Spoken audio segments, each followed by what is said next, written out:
Bab 265. Jantung Xia Wosui berdebar kencang seperti rusa, dia tidak pernah begitu bersemangat sejak dia masih kecil. Bahkan yang bahagia akan pingsan. Chen Ye. Terima kasih. Aku tidak akan pernah melupakan adegan ini seumur hidupku. Chen Ye tersenyum, jika Anda ingin menontonnya lain kali, panggil saja saya. Xia Wosui memikirkan sesuatu, tetapi mengangguk dengan berat. Pada saat ini, Ye Lingtian dan raksasa berdiri di tepi danau Qiuting dengan ekspresi aneh.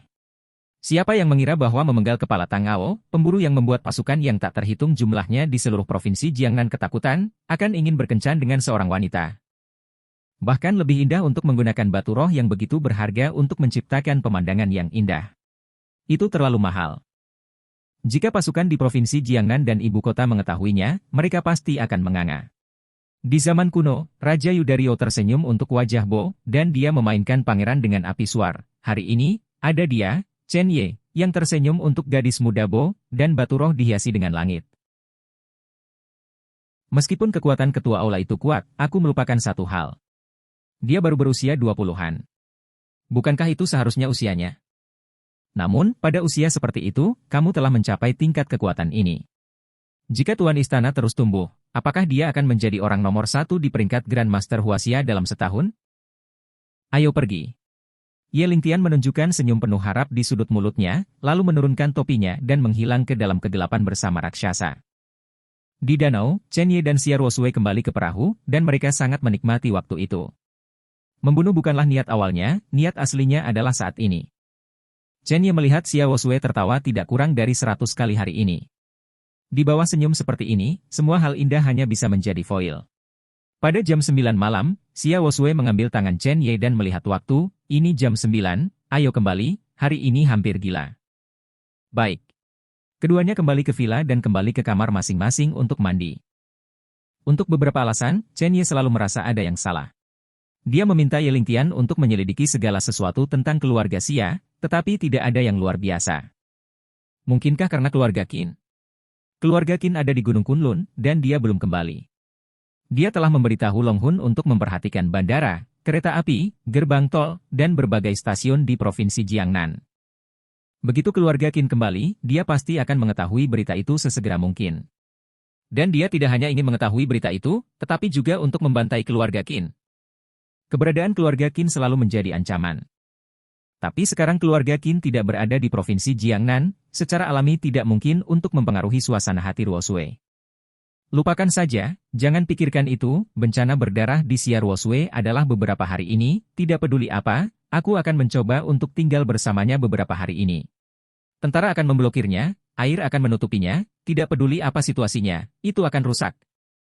Setelah mandi, Chen Ye kembali ke kamar dan duduk bersila, begitu dia memasuki kondisi kultivasi, dia menemukan bahwa pintu tiba-tiba terbuka.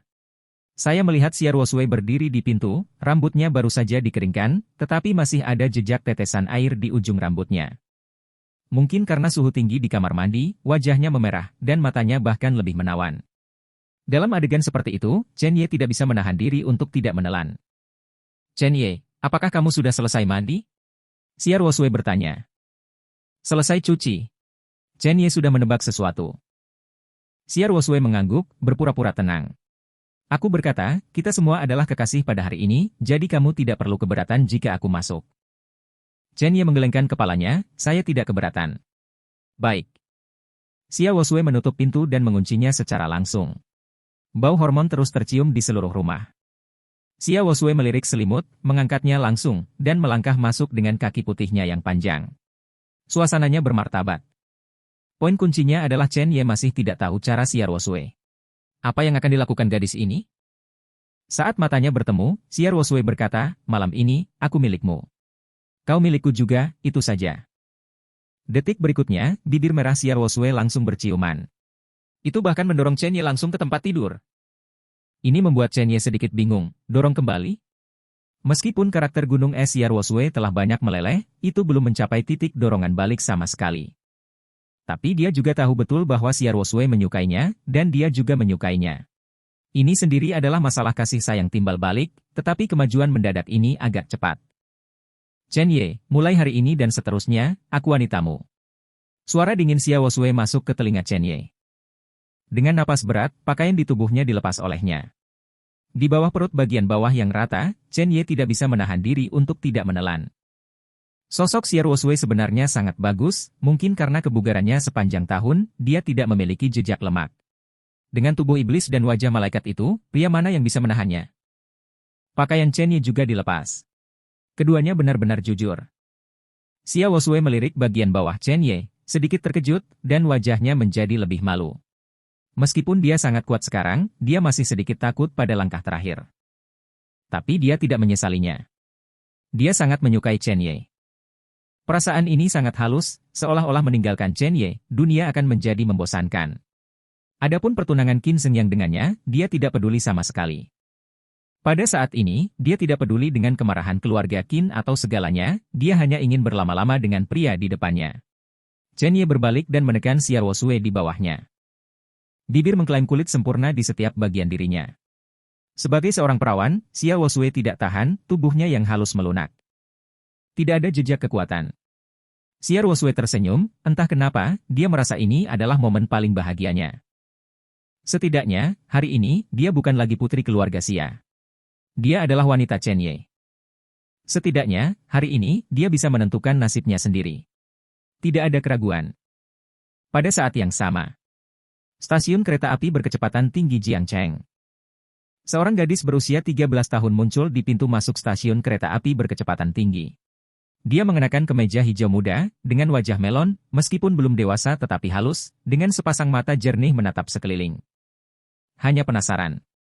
Rambutnya sedikit berantakan, dan dia mengerutkan kening ketika dia melihat beberapa gadis seusia melewatinya dengan tas sekolah. Mengapa orang-orang di luar Kunlun Su begitu lemah?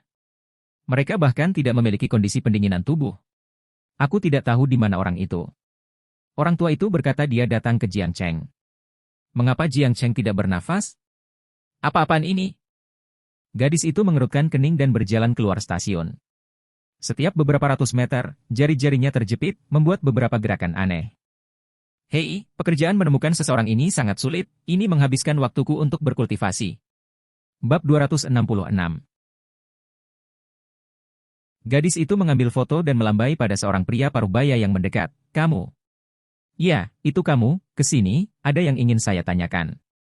Pria parubaya yang memakai kacamata itu sedikit bingung, tetapi melihat bahwa pihak lain adalah seorang anak, dan itu sudah malam, mungkin pihak lain tersesat, dan dia tidak terlalu peduli, dan bertanya dengan rasa ingin tahu, adik perempuan, apakah kamu tersesat? Gadis itu menggelengkan kepalanya, menunjuk ke orang di foto dan bertanya, apakah Anda melihat pria di foto ini? Jika Chen Ye ada di sini, dia pasti akan mengetahui bahwa pemuda di foto ini adalah dia. Pria parubaya itu melirik pria di foto itu dan menggelengkan kepalanya, saya juga bukan orang lokal, Anda bisa bertanya kepada orang lain. Mata gadis itu sedikit tersesat. Tiba-tiba, dia menyadari sesuatu, dan tubuhnya langsung berubah menjadi bayangan. Menghilang di depan pria parubaya. Pria parubaya itu hanya merasakan embusan angin bertiup, dan kemudian gadis kecil di depannya menghilang. Dia melihat sekeliling, tetapi dia bahkan tidak memiliki bayangan. Pria parubaya itu melepas kacamatanya, menggosok matanya, dan berkata, apakah ini halusinasi? Sepertinya saya telah bekerja lembur akhir-akhir ini. Pagi selanjutnya. Begitu Chen Ye membuka matanya, dia tanpa sadar ingin memeluk Xiao Wosui di sampingnya. Tetapi dia menemukan bahwa tidak ada apa-apa di sekitarnya. Dia berpakaian dan mandi sebentar, ketika dia turun, dia menemukan bahwa Xiao Wosui dan San Yi sudah sarapan. San Yi melirik Chen Ye, dan berkata, kamu bisa tidur, nak. Ini hampir jam 9. Biasanya aku bangun pagi-pagi sekali, dan aku tidur seperti babi hari ini. Aku memanggilmu beberapa kali. Tidak masalah, kita harus membuat persiapan akhir hari ini. Shen Haihua dan saya sangat mementingkan konferensi pers ini. Demi kerja keras kami, apakah Anda, bos besar di belakang layar, ingin memberi lebih banyak? Bonus akhir tahun, canda San Yi.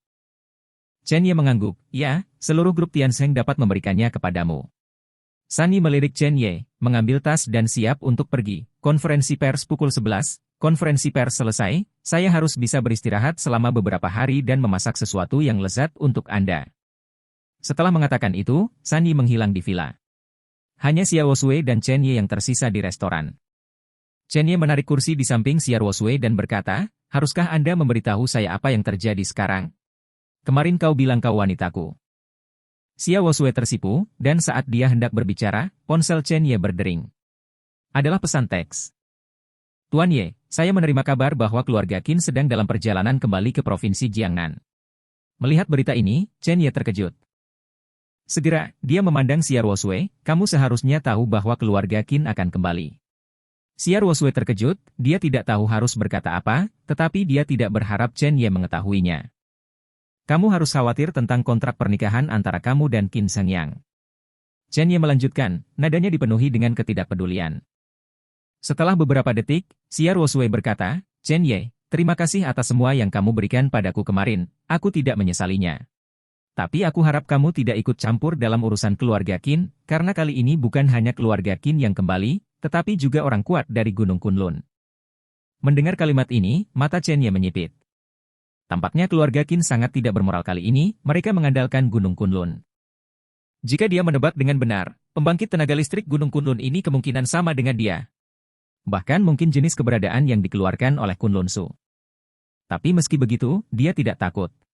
Chen Ye memegang tangan Xia Wosue dan berkata kata demi kata, karena kamu adalah wanita Chen Ye-ku, maka tidak ada seorang pun di dunia ini yang memenuhi syarat untuk menyentuhmu. Hari keluarga Qin kembali adalah ketika dia memusnahkan klan. Maukah kamu mempercayaiku? Mata indah Xia Wosue menatap Chen Ye, dan setelah beberapa detik, dia mengangguk, aku akan. Oke, kamu tinggal di villa 2 hari ini, serahkan sisanya padaku, kata Chen Ye serius. Baik. Xia Wosue tidak membantah apapun, dia tahu bahwa sebagai seorang wanita, dia harus mempercayai suaminya tanpa ragu di beberapa titik. Kuncinya adalah bahwa pria di depannya, dari Jiangcheng hingga Provinsi Jiangnan, tidak pernah gagal. Chen Ye berdiri, langsung pergi ke balkon di lantai 2, dan melakukan panggilan pertama ke raksasa. 24 jam, tetap di villa. Jika personel yang tidak relevan masuk, mereka akan membunuhmu. Baik tuanku. Chen Ye menyiarkan panggilan lain. Keluarga Qin akan kembali, Ye Lingtian, apa kekuatanmu, dan apa kekuatan Dark Hall? Jangan khawatir, Hall Master, apa yang ditunjukkan oleh pedangmu adalah medan perang aula kegelapan. Baik. Chen Ye ingin melakukan panggilan ketiga. Tapi setelah memikirkannya untuk waktu yang lama, saya menyerah. Ponsel ini seharusnya tidak perlu digunakan untuk sementara waktu. Dia tidak tahu apakah pria yang dikatakan orang tua itu masih hidup. Ketika dia keluar dari Kunlun Su, lelaki tua itu hanya mengucapkan sepatah kata pun. Setelah kamu keluar, ingatlah bahwa kamu adalah muridku, dan tidak ada yang memenuhi syarat untuk menyentuhmu. Jika mereka tidak memiliki mata dan kamu tidak dapat menghadapinya, lakukan panggilan ini. Dia akan membantumu menyelesaikan semuanya. Jika telepon tidak dapat tersambung, berarti orang tersebut sudah meninggal dan Anda tidak memiliki hubungan apapun dengannya. Ingat, panggilan ini hanya bisa ditayangkan 1 kali, jangan coba-coba sampai nyawamu dipertaruhkan. Menempatkan telepon di sakunya, Chen Ye menutup matanya dan memegang batu hitam di tangannya. Pemakaman reinkarnasi langsung muncul di depan mata, dan cahaya batu nisan ketiga menjadi semakin intens. Tapi itu masih belum mencapai titik motivasi. Pedang pembunuh naga muncul di telapak tangan Chen Ye. Melihat ke langit, niat membunuhnya yang dingin keluar, dan berkata dengan acuh tak acuh, orang kuat dari Gunung Kunlun. Saya harap Anda tidak mengecewakan saya. Bandara Wandawer di Provinsi Jiangnan. Sebuah jet pribadi mendarat perlahan. Awalnya, hanya ada sedikit orang di Bandara Wandawer, tapi kali ini di luar ramai. Yang aneh adalah bahwa orang-orang ini bukan pemburu bintang biasa, dan setiap orang memiliki aura seni bela diri yang kuat. Atau itu adalah sikap seorang atasan? Jika salah satu dari mereka mengeluarkannya sendiri, hampir semuanya adalah tokoh besar di Provinsi Jiangnan. Orang-orang ini telah menerima berita bahwa keluarga Qin telah kembali. Bahkan lebih diketahui bahwa keluarga Qin membawa kembali pembangkit tenaga listrik teratas dari Gunung Kunlun kali ini. Bagaimana mungkin orang kuat yang bisa membuat keluarga Qin bepergian ke 2 tempat dan menggunakan kekuatan seluruh keluarga untuk mengundangnya lemah? Keberadaan pembangkit tenaga listrik ini pasti akan mengubah situasi saat ini di Provinsi Jiangnan. Bahkan bayangan yang diselimuti oleh pemburu Chen Ye langsung terbelah. Beberapa hari ini, berbagai keluarga seni bela diri di Provinsi Jiangnan panik. Karena takut secara tidak sengaja menyinggung pemburu, dia akan dimusnahkan. Poin kuncinya adalah bahwa keluarga Wu dan keluarga Tang dipenggal oleh anak ini. Siapa yang bisa menghentikannya? Jika terus seperti ini, pemburu akan menjadi orang pertama di sisi terang Provinsi Jiangnan. Dan kembalinya keluarga Qin kali ini pasti akan mengubah situasi. Mereka semua adalah manusia, dan jika mereka tidak mengantre sekarang, kapan mereka akan menunggu? Share.